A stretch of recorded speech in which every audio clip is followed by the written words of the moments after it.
ದೀಪಾ ಅಂಥೇಳಿ ಬೆಂಗಳೂರಿಂದ ನಮಗೆ ಗುರುಗಳೇ ನನ್ನ ಜೀವನ ವ್ಯಾವಹಾರಿಕ ಮತ್ತು ನನ್ನ ದಾಂಪತ್ಯ ಸಂಸಾರಿಕ ಬದುಕು ಹೇಗಿರುತ್ತೆ ಗುರುಗಳೇ? 15/5/1998 2 ಗಂಟೆ 15 ನಿಮಿಷ ಮಧ್ಯಾಹ್ನ ಪೂರ್ವಾಷಾಢ ನಕ್ಷತ್ರ ಧನುರಾಶಿಯಲ್ಲಿ ನಿಮ್ಮ ಜನನಾಗಿದೆ. ನಿಮಗೆ ಈಗ ನಡೀತಾ ಇರುವಂತಹ ದಶಾಕಾಲ ಚಂದ್ರ ಮಹಾರ್ದಶಾಕಾಲ ಈಗ ಪ್ರಸ್ತುತ ಪ್ರಾರಂಭಗೊಂಡಂತಹ ಸಮಯ 4/12/2023 ಹೋದ ವರ್ಷ ಡಿಸೆಂಬರಿಗೆ ಪ್ರಾರಂಭ ಆಗಿದೆ. 4/12/2033 10 ವರ್ಷದ ಕಾಲ ಚಂದ್ರನ ಡ್ಯೂರೇಷನ್ ಟೈಮ್. ಈಗ ನಿಮಗೆ ನಡೀತಾ ಇರುವಂಥದ್ದು ಚಂದ್ರದಶ ಚಂದ್ರಭುಕ್ತಿ ವಿರಾಮವಾಗಬೇಕಷ್ಟೇ 4/10/2024 ನಂತರ ಕುಜಭುಕ್ತಿ ಪ್ರಾರಂಭ. ಈ ಚಂದ್ರ ಮಹಾರ್ದಶ 10 ವರ್ಷದಲ್ಲಿ ನಿಮ್ಮ ಜೀವನದಲ್ಲಿ ನಡೆಯುವ ಶುಭ ಅಶುಭಾದಿಗಳೇನು ಅಂತ ನಾವು ವಿಮರ್ಶೆ ಮಾಡಿದರೆ ಚಿಂತೆ ಮಾಡುವ ಅವಶ್ಯಕತೆ ಇಲ್ಲ ಅಂತ ಹೇಳ್ತೇನೆ. ಯಾಕೆ ಅಂತ ಹೇಳಿದರೆ ಈ ಲಗ್ನದಲ್ಲಿ ಪಾಪಗ್ರಹ ಇದ್ದರೂ ಶುಭಗ್ರಹದ ವೀಕ್ಷಣೆ ಇದೆ.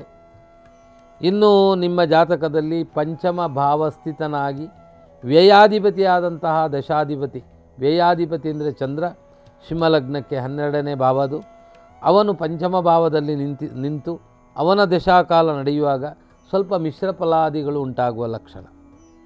ಇನ್ನು ನಿಮ್ಮ ಜಾತಕದಲ್ಲಿ ದಶಮವು ಬಲಾಢ್ಯವಾಗಿರುವುದರಿಂದ, ದಶಮಾಧಿಪತಿಯು ಉಚ್ಚಾವಸ್ಥೆಯಲ್ಲಿರುವುದರಿಂದ ನಿಮ್ಮ ವ್ಯಾವಹಾರಿಕ ಬದುಕಿನಲ್ಲಿ ಒಳ್ಳೆಯ ಯೋಗ ಯೋಗ್ಯತೆಗಳು ಉಂಟಾಗುವ ಸಾಧ್ಯತೆಗಳಿದೆ.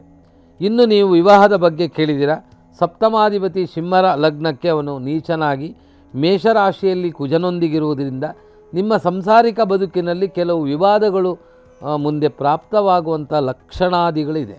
ಅದರಿಂದ ವಿವಾಹಕ್ಕೆ ಸಂಬಂಧಪಟ್ಟು ಆ ವಿವಾದಗಳಿಂದ ಮುಕ್ತ ಮಾಡುವಂತಹ ಯೋಗವನ್ನು ಪ್ರೇರಣೆ ಮಾಡುವ ಗ್ರಹ ಗುರುವು ನಿಮ್ಮ ಲಗ್ನಾತ್ ಸಪ್ತಮ ಭಾವದಲ್ಲಿದ್ದಾನೆ. ಹಾಗಾದರೆ 7ರಲ್ಲಿ ಗುರು ಇದ್ದವರು ವಿವಾದವಾದರೂ ಅದನ್ನು ಸಮಾಧಾನವಾಗಿ ಬದುಕನ್ನು ಕಟ್ಟಿಕೊಳ್ಳುವ ಯೋಗ್ಯತೆಯನ್ನು, ಗುಣವನ್ನು ಆ ಗುರುವಿನಿಂದ ಪ್ರಾಪ್ತಿಯಾಗುತ್ತೆ ಅಂತ ನಾವು ಹೇಳ್ತೇವೆ. ಅದರಿಂದ ಏನೇ ಆದರೂ ಸಹ ಬಿಳಿಗೋಡೆಯಲ್ಲಿ ಒಂದು ಕಪ್ಪು ಚುಕ್ಕೆ ಇರುವುದಕ್ಕಿಂತ ನೀವು ನಿರ್ಣಯ ಮಾಡುವಾಗಲೇ ನಿಮ್ಮ ಜಾತಕದ ಮೇಳಾಮೇಳಿಗಳನ್ನು ತೀರ್ಮಾನ ಮಾಡಿಕೊಂಡು ಸರಿಯಾದ ಹೊಂದಾಣಿಕೆ ಇದೆಯಾ ಅಂತ ತಿಳಿದುಕೊಂಡು ನಂತರ ಮುಂದಿನ ದಿನದ ಬದುಕಿನ ಬಗ್ಗೆ ಚಿಂತನೆ ಮಾಡಲಿಕ್ಕೆ ಅಪ್ಪನಿಗೆ ವಾತ್ಸಲ್ಯಪ್ರದವಾಗಿ ಹೇಳಿ. ಚಿಂತೆ ಮಾಡುವ ಅವಶ್ಯಕತೆ ಇಲ್ಲ. ಅಂತೂ ನಿಮ್ಮ ಧಾರ್ಮಿಕವಾದ ಗುಣ ನಿಮ್ಮ ಜಾತಕದಲ್ಲಿ ಚೆನ್ನಾಗಿದೆ. ಮುಂದಿನ ಬದುಕಿನಲ್ಲಿ ನಿಮ್ಮ 7 ಶನಿಕಾಲಗಳೆಲ್ಲ ಮುಗಿದೋಗಿದೆ. ಕೆಲವು ಸಮಸ್ಯೆಗಳನ್ನು ಅನುಭವಿಸಿ ಎಲ್ಲ ಆಗಿದೆ. ಈಗ ಸ್ವಲ್ಪ ಸಮಾಧಾನದ ಕಡೆ ಪ್ರಯಾಣ ಮಾಡುವ ಯೋಗ, ಪೂರ್ಣ ಸಂತೋಷವನ್ನು ಪಡೆದುಕೊಳ್ಳುವ ಯೋಗವನ್ನು ವಿಶೇಷವಾಗಿ 2025 ಮೇ ತಿಂಗಳ ನಂತರ ಪಡಿತೀರಾ. ದೇವರು ಒಳ್ಳೇದು ಮಾಡಲಿ. ನಮಸ್ಕಾರ. ಚಂದ್ರನಿಗೆ ದುರ್ಗಾಭಿಮಾನ ದೇವತೆ ದುರ್ಗೆಯ ಆರಾಧನೆಯನ್ನು ಮಾಡಿ ಹೆಣ್ಣು ದೇವರ ಸೇವೆಯನ್ನು ಮಹತ್ವವಾಗಿ ಕೊಡಿ. ಮನೆಯಲ್ಲಿ ಲಲಿತ ಸಹಸ್ರನಾಮ ದುರ್ಗಾ ಸಪ್ತಶತಿ ಪಾರಾಯಣವನ್ನು ನಿಮ್ಮ ಮೊಬೈಲಲ್ಲಿ ಹಾಕಿ ಕೇಳಿ. ದೇವರು ಒಳ್ಳೇದು ಮಾಡಲಿ. ನಮಸ್ಕಾರ. ಸಂಗೀತ ಅಂಥೇಳಿ ಬೆಂಗಳೂರಿಂದ ಅವರ ಜನ್ಮ ದಿನಾಂಕದ ಎಲ್ಲ ಡೀಟೇಲ್ಸನ್ನು ಕಳಿಸಿ ನನ್ನ ಜೀವನ ಹೇಗಿರಬಹುದು ಗುರುಜಿ ಅಂತ ಹೇಳಿದ್ದಾರೆ. 1ನೇ ತಾರೀಕು 3ನೇ ತಿಂಗಳು 1983ನೇ ಇಸ್ವಿಯಲ್ಲಿ 4 ಗಂಟೆ 30 ನಿಮಿಷ ಬೆಳಗಿನ ಜಾವದಲ್ಲಿ ಜನನಾಗಿದ್ದೀರ ತಾವು. ಉತ್ತರ ನಕ್ಷತ್ರ, ಕನ್ಯಾ ರಾಶಿ. ಈಗಾಗಲೇ ನಿಮಗೆ 41 ವರ್ಷ ವಯಸ್ಸಾಗಿದೆ. ಜೀವನದ ಬಗ್ಗೆ ಮಧ್ಯ ವಯಸ್ಸು ದಾಟುವಾಗ ಮಾತಾಡಿ ಪ್ರಯೋಜನ ಇಲ್ಲ. ಅಮೂಲ್ಯವಾದ ವಯಸ್ಸು, ಅಮೂಲ್ಯವಾದ ಕ್ಷಣಗಣನೆಗಳನ್ನೆಲ್ಲ ದಾಟಿದ್ದೀರಾ. ಈ ದಾಟಿದಂತಹ ಸಮಯಗಳು ಸೌಖ್ಯವಾಗಿದ್ದಾಗ ಮುಂದಿನ ಬರುವ ದಿನಗಳು ಚೆನ್ನಾಗಿರುತ್ತೆ ಅಂತ ಇನ್ನೊಂದು ಅರ್ಥ. ಇನ್ನು ಬಾಲ್ಯಾವಸ್ಥೆ ಯೌವನಾವಸ್ಥೆಯನ್ನು ಮುಗಿದು ಗೃಹಸ್ಥಾಶ್ರಮಕ್ಕೆ ಬರುವಾಗ ಮುಂದಿನ ದಿನದಲ್ಲಿರುವ ಎಲ್ಲ ಸಮಯಗಳು ಅದ್ಭುತವಾದ ಸಮಯಗಳು, ಹಾಗೆ ತಿಳ್ಕೊಳ್ಬೇಕಾಗತ್ತೆ. 40 ದಾಟಿದ ಮೇಲೆ ಈ ಎಲ್ಲ ಕ್ಷಣ ಅದ್ಭುತವಾದ ಸಮಯಗಳನ್ನು ನಾವು ದಾಟಿದ್ದೇವೆ.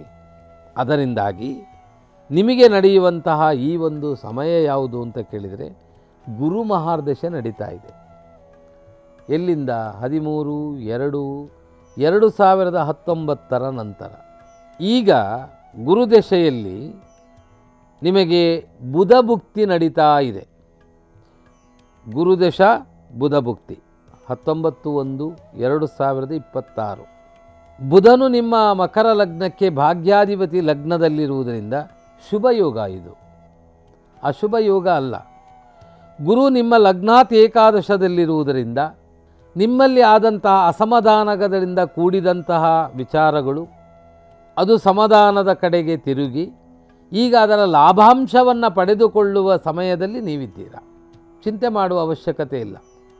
ನೀವೇನೋ ಅವಕಾಶ ಇದೆ ಅಂತ ನೀವು ನಿಮ್ಮ ಜಾತಕವನ್ನು ಕಳಿಸಿರ್ಬೋದು ಬಿಟ್ಟರೆ, ಗಂಭೀರವಾದ ಸಮಸ್ಯೆಗಳಿರುವ ಸಮಯವನ್ನು ನೋಡಿಕೊಂಡು ಜ್ಯೋತಿಷಿಗಳ ಹತ್ರ ಜಾತಕ ನೀವು ಕಳಿಸಿದ್ದಲ್ಲ. ಚೆನ್ನಾಗಿದ್ದೀರಾ ನೀವು. ಹಾಗಾಗಿ ನಾವು ಹೇಳೋದು, ಈ ಶುಭ ಯೋಗಗಳು ಭೂಮಿ, ಮನೆ, ಸಂತಾನಕಾರಕನಾದ ಗುರು ಏಕಾದಶ ಶುಭಪ್ರದವಾಗಿ ಅಭಿಷ್ಟ ಫಲಗಳನ್ನು ಕೊಡುವಂತಹ ಯೋಗವನ್ನು ಈಗ ಹೊಂದಿದಂತಹ ಕಾಲ. ಭೂಮಿ ಮಾಡಬಹುದು, ಮನೆ, ಅಭಿಷ್ಟ ಫಲಗಳನ್ನು ಪಡೆದುಕೊಳ್ಳುವ ಎಲ್ಲ ಯೋಗಗಳು ಈಗಿನ ಸಂದರ್ಭದಲ್ಲಿ ನಿಮ್ಮಲ್ಲಿದೆ. ಅದನ್ನು ಹಾಗೆಯೇ ಪಾಲನೆ ಮಾಡಿ ಒಳ್ಳೆಯ ಮಕ್ಕಳಿಗೆ ಸಂಸ್ಕಾರಾದಿಗಳನ್ನು ಕೊಡಿ. ಉತ್ತಮವಾದ ಸ್ಥಾನಮಾನಗಳನ್ನು ಪಡೆಯುವ ಯೋಗವನ್ನು ನಿಮ್ಮ ಜಾತಕದಲ್ಲಿರುವ ಗುರು ನಿಮ್ಮ ಮಕ್ಕಳಿಗೆ ಅನುಗ್ರಹವನ್ನು ಮಾಡ್ತಾನೆ. ಈ ರೀತಿ ಅಂತ ಹೇಳ್ತಾ, ನೀವು ಕೇಳಿದಂತಹ ಜಾತಕ ಗುರು ಆರಾಧನೆಗೆ ಮಹತ್ವವನ್ನು ಕೊಡಿ. ಯಾವುದಾದ್ರೂ ಧಾರ್ಮಿಕವಾದ ಧ್ಯಾನ ಮಂದಿರ, ಹಾಗೆ ಯೋಗಾಸನಗಳು ಅಥವಾ ಒಳ್ಳೆಯ ಸತ್ಸಂಗಾದಿಗಳ ನಿಯಮಗಳನ್ನು ನಿಮ್ಮಲ್ಲಿ ನೀವು ತೊಡಗಿಸಿಕೊಳ್ಳಿ. ಬದುಕಿನಲ್ಲಿ ಒಳ್ಳೆಯ ಯೋಗಗಳುಂಟಾಗುತ್ತೆ ಅಂತ ಹೇಳ್ತಾ